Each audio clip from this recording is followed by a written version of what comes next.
In a groundbreaking development in the field of medical science, paralysis, a condition often deemed irreversible, could potentially be reversed. The phrase, "never walk again," may soon be relegated to dusty shelves of medical history.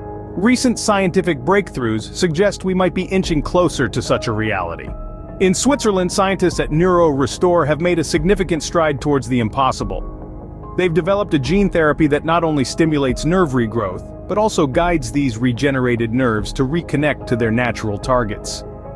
This pioneering approach has restored mobility in mice with complete spinal cord injuries, enabling them to walk again, exhibiting gait patterns akin to those seen in mice with only partial injuries.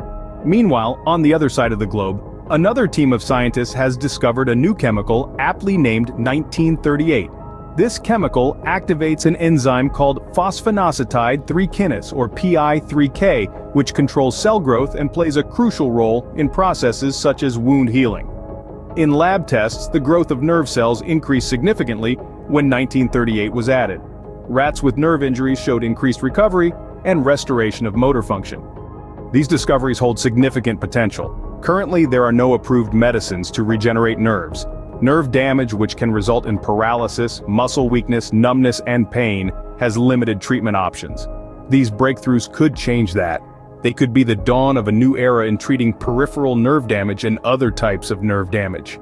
However, it must be noted that these are initial findings.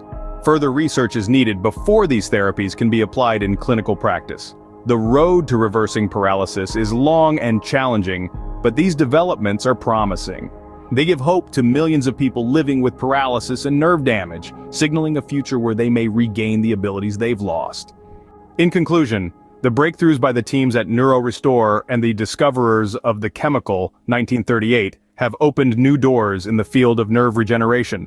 They have brought us closer to a future where paralysis might be reversed, marking a significant milestone in medical science. As we continue to push the boundaries of what's possible, one thing is clear: the quest to reverse paralysis is well and truly underway.